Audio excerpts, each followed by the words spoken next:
You're listening to the DolphinsTalk.com podcast network.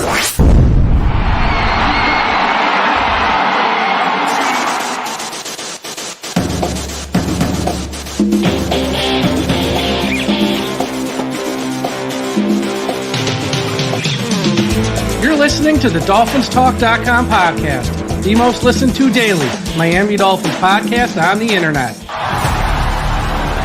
Come on, Dolphins fans. Time to fins up. All right, Miami! Miami's got the Dolphins, the greatest football team. We take the ball from goal to goal like no one's ever seen. We're in the air, we're on the ground, we're always in control. Hey, when you say Miami, you're talking Super Bowl, 'cause we're the Miami Dolphins. Miami Dolphins. Miami Dolphins number one. Miami Dolphins. Good morning, Miami Dolphins fans. How are you today? And thank you for listening to the DolphinsTalk.com podcast on this Sunday morning, May the 26th. It's Memorial Day weekend. On this Memorial Day weekend, where we give thanks for those who served and remember those who gave the ultimate sacrifice to protect our freedom. May we never forget that freedom isn't free, and we are the home of the free because of the brave. Sunday morning here, I want to just sort of pop on and do a quick show. There's a few things I want to talk about in the world of the Miami Dolphins. I am your host, Mike Oliva, here at the DolphinsTalk.com podcast. And before I begin, I want to say welcome, as I know we have a lot of new listeners to this podcast. We have picked up over the past week or so and who have joined our DolphinsTalk.com family. I want to say welcome to all those new listeners and followers. A brief description about us. We've been around for over 10 years. We were one of the very first Miami Dolphins podcasts on the internet. Here at our podcast, we are about truth over narrative. I know that is very different than how a lot of you consume news these days, whether news in the true sense of what's going out there in the world, or whether it's NFL news and even other Miami Dolphins podcasts. This is what we do. This is what we've done, and how we become so successful over the past however many years it's been. Well over 10. We are not clickbait. We cover the hot topics around the world of the Miami Dolphins in a serious manner, and we do not sugarcoat anything. We do not turn a blind eye to news we hope isn't true. When things are good, we say they are good, and we give the necessary people their flowers. When things are bad, we are not afraid to say things are bad. We view things with a critical eye, not a fawning eye. This is not state-run media. So again, welcome to everyone listening here to the DolphinsTalk.com podcast. If you're a new listener, welcome to the family, and we hope you stay with us throughout this 2024 offseason and into the season, where we hope it's a very successful one for the Miami Dolphins. Now, before I get into today's show, as always, a big shout out to everyone listening at finheaven.com.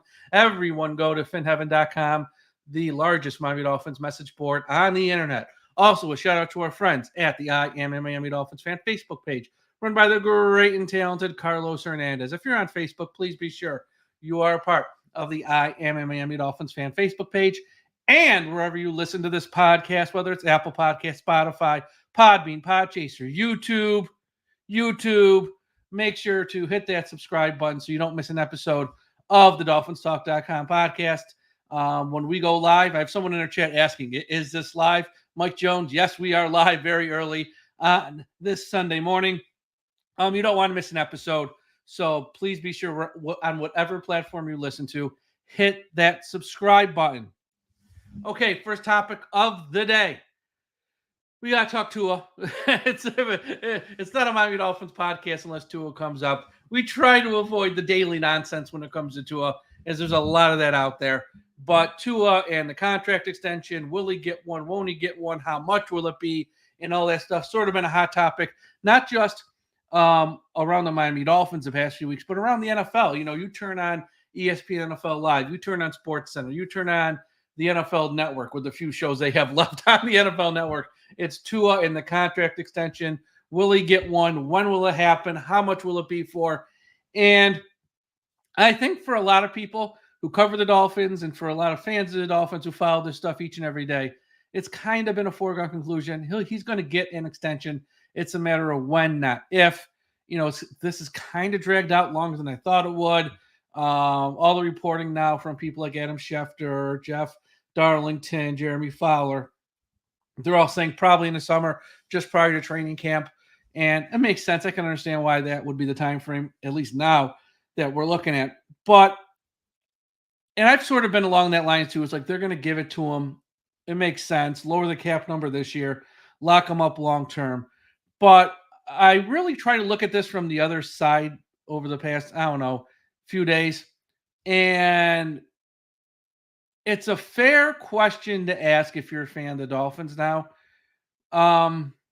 Should they give Tua a long-term extension? And are the Miami Dolphins bidding against themselves and handing out this extension at this point?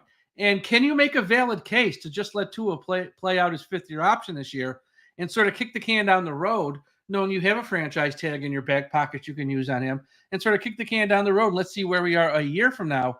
Is that, more fiscally responsible in the roster construction of this Miami Dolphins team? Because we all saw the contract that the Lions gave to Jared Goff.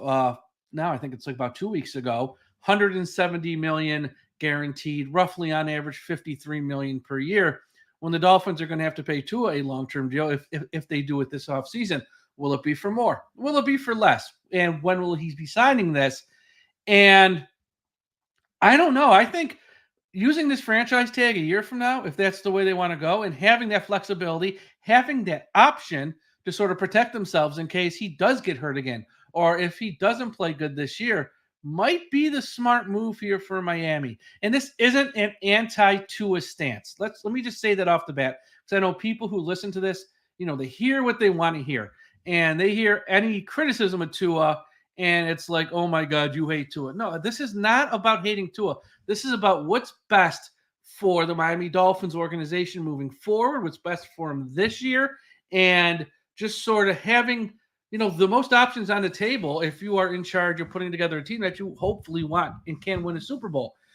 I saw this week Chris Sims and Phil Sims, they put out a video talking about various quarterbacks, and when the topic of Tua came up, they said 20 other quarterbacks in the NFL last year would have put up similar or better numbers than Tua if they played in Miami. And they said in big games, Tua comes up small all the time.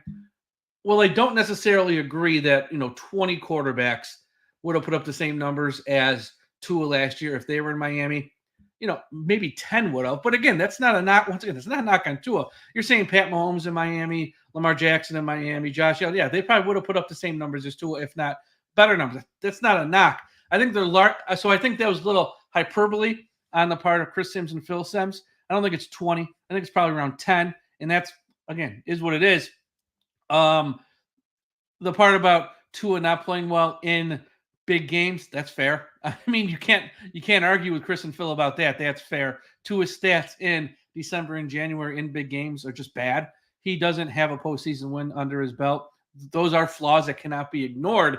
And those are flaws that, go over multiple coaching staffs, with the coaching staff with Flores and the coaching staff with Mike McDaniel. He's just not good late in the year. Tua needs to improve on some things. Clearly, like most quarterbacks do. Again, not a knock on Tua, but I think the fact that he needs to improve on some things is a reason Miami should maybe wait and let him play out the fifth-year option before they hand him over buckets and buckets of money here and tie themselves to him long term. So if they were not to give him a long-term extension this year and they were to play this out, the 2024, this year, the franchise tag on quarterbacks is $38 million. So you figure that's going to go up a little bit in 2025, whether it be 40, 41, 42 million, most likely somewhere in that range. That's what you're looking at. Now, I know if they give Tua a long-term deal this year, his cap hit this year is, I think, 23.1 million or somewhere around there. That would go down, and that would open up more money under the salary cap for the Dolphins. My question is, do the Dolphins need that salary cap space now? I don't think so. Xavier Howard and his $18 million will be coming off the books June 1st. And that's going to be more than enough money to sign another free agent or two on a one-year deal, a veteran post June 1st. That's more than enough money to sign their entire rookie draft class. And that's more than enough money to have to carry over some in season, which we know they need, because guys get hurt, and if they got to sign someone in October or November or December to just add to the roster to fill a hole when someone goes down, like that's enough money, that $18 million, to sort of cover all that. So, lowering his cap number this year, well, it's nice, doesn't hurt anything. Is it necessary? I'm not sure it's really necessary. So I wouldn't rush a long-term deal with Tua under the fact that it lowers his cap number this year, because I don't think they need the cap space this year, knowing what they have with Howard happening on June 1st. In a perfect world, Tua stays healthy again in 2024, beats some of those good teams he has struggled against in the past, has another fantastic year. Maybe he leads the NFL again in passing yards, or at least, in the conversation, top 3, top 5, and all that good stuff. And then again, you got that franchise tag, use the franchise tag, and, paying him, 40 or 42 million next year might be less than if you give him a contract extension now, where year one would be a small cap hit of maybe $17, $18 million, or even less, like $5 million. But year two, it jumps to like 45 or 50. It might make, if he has a good year using their franchise tag next year, might keep you in a good cap space, not just this year, but also next year. But the question is, what if he doesn't have a good year in 2024? What if he gets injured again and he misses time? And 2023 was the outlier where he stayed healthy. What if Miami comes in third place in the AFC East behind the Bills and the Jets? And a reason for that is the quarterback play wasn't great. Wouldn't it be wise to have the option to be able to move on from Tua after this year if things go bad? And letting him play out that fifth-year option gives Miami that option. Again, if Tua's great, the Dolphins will be more than happy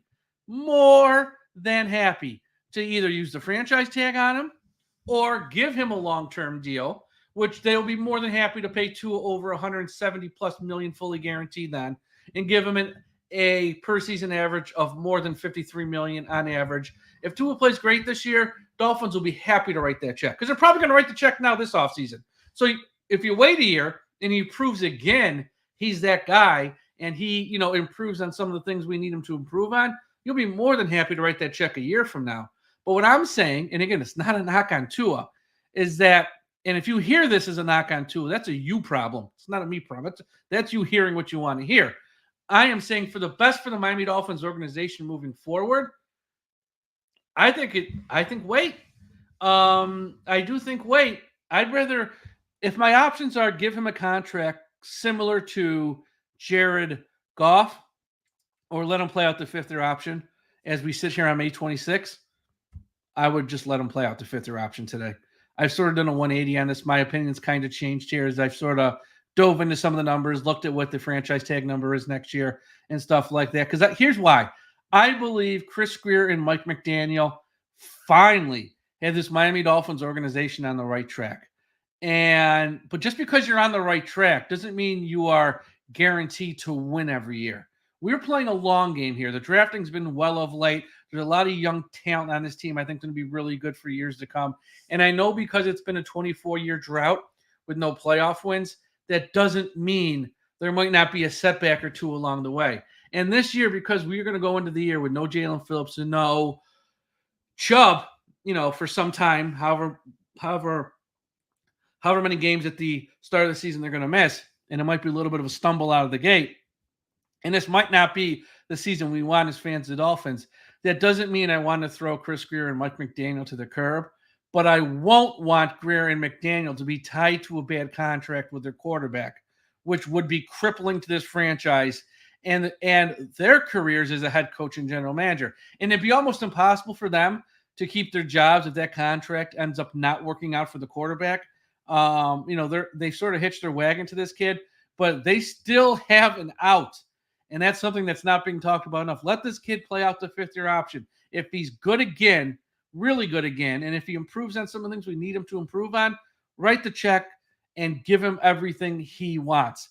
But if he's bad, you still have an out to where the head coach and general manager can say, we got this ready-made team, and we just need to find a quarterback, and let's move heaven and earth to get one in 2025. What harm is there in giving this another year and using the tool of the franchise tag that's in place a year from now if need be?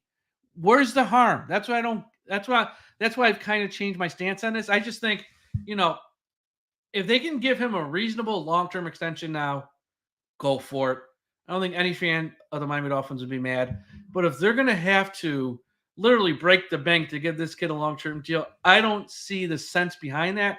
And I think using the tools in place, like the fifth-year option that he can play on, like the franchise tag a year from now should you need it, to just wait and see and kick the can down the road, I think might be the right option as we sit today in late May.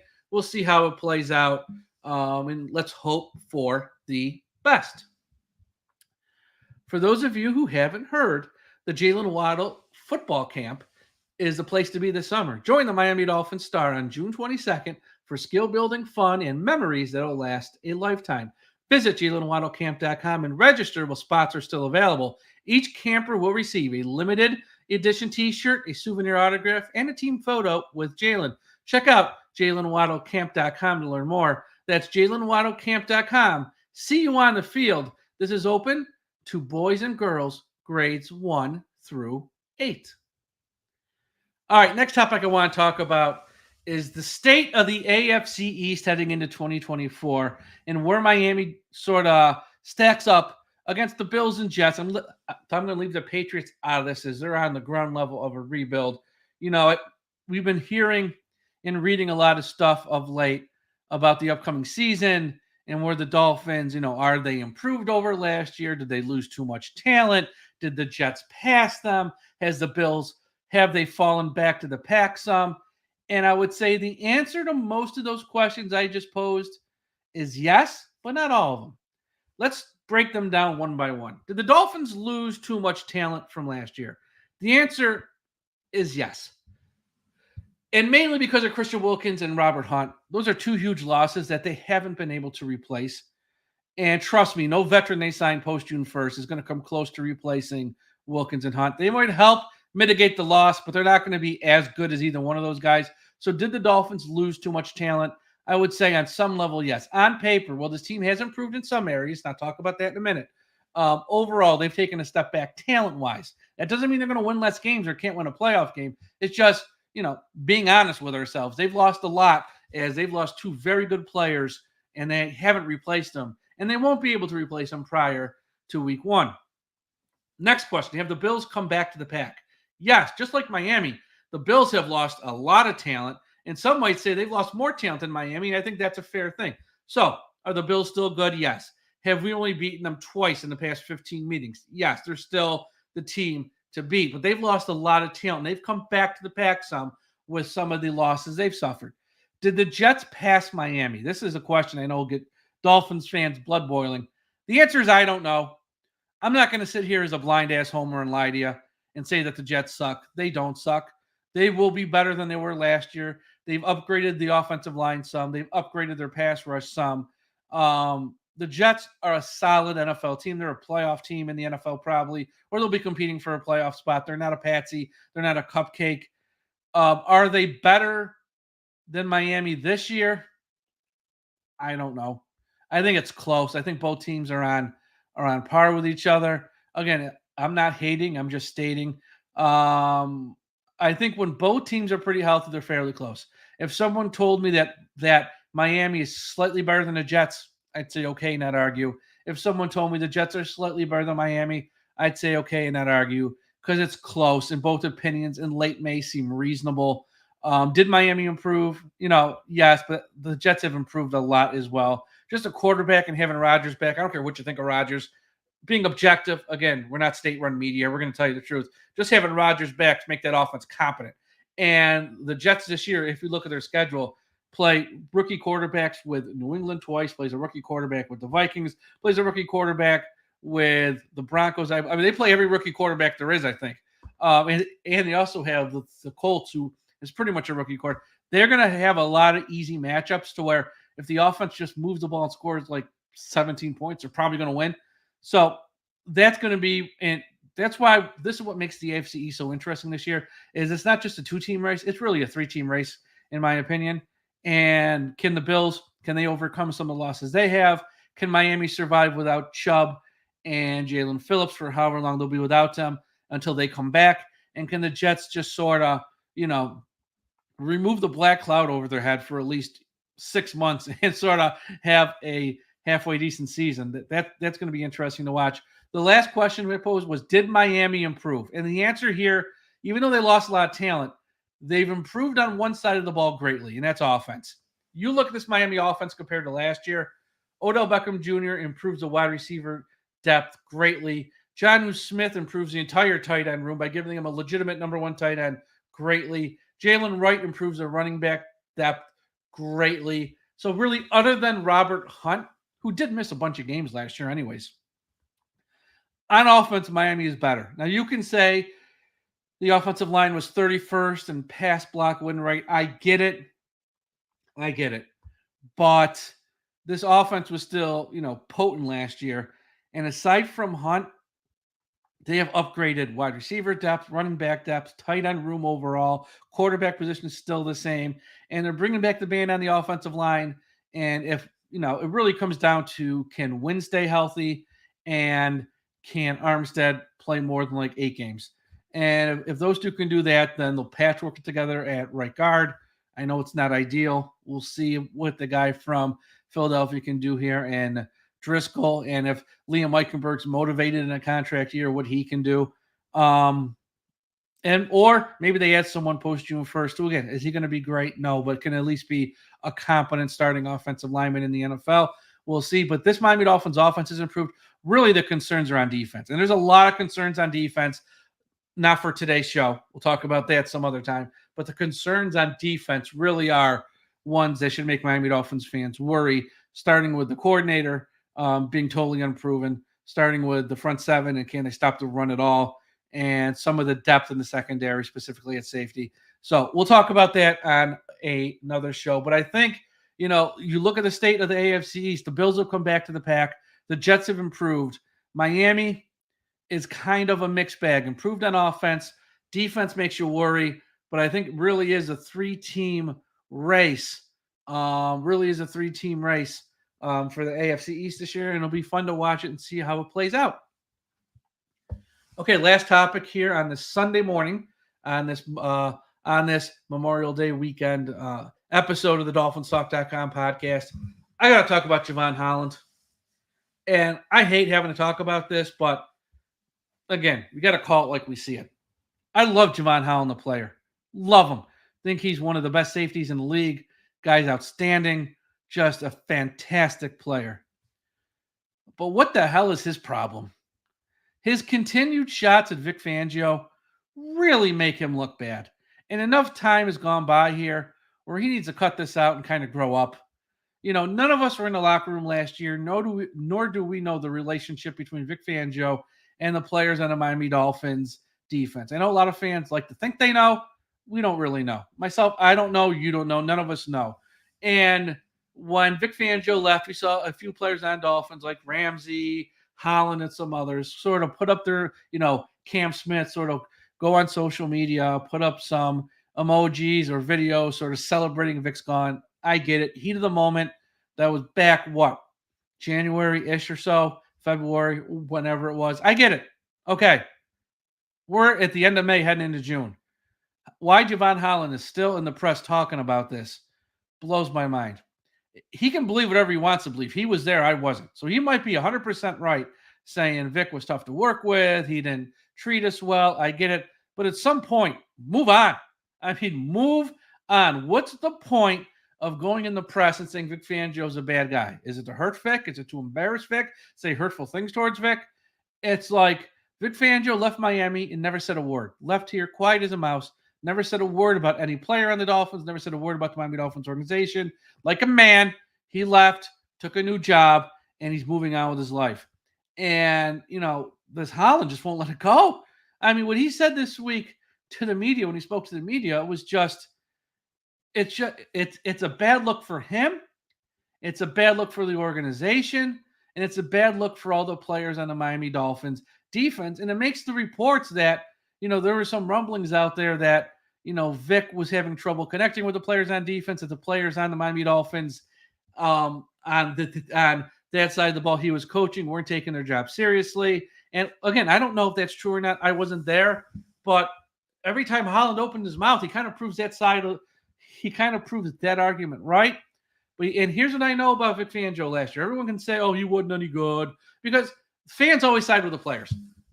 If a player says the world is flat, if you're a fan of that player and of that team, oh, the world must be flat. He said so. It's like, folks, open your eyes. Use common sense. Here's what I know last year. Jevon Holland missed 5 games. Jalen Ramsey missed 7 games. Xavier Howard missed 4 games. Jalen Phillips missed 6 games. Jerome Baker missed 4 games. And Deshaun Elliott missed 2 games. With all those injuries, Miami was 10th in total defense, 7th in rushing defense, and 15th in passing defense. Vic Fangio navigated most of his roster being in and out most weeks.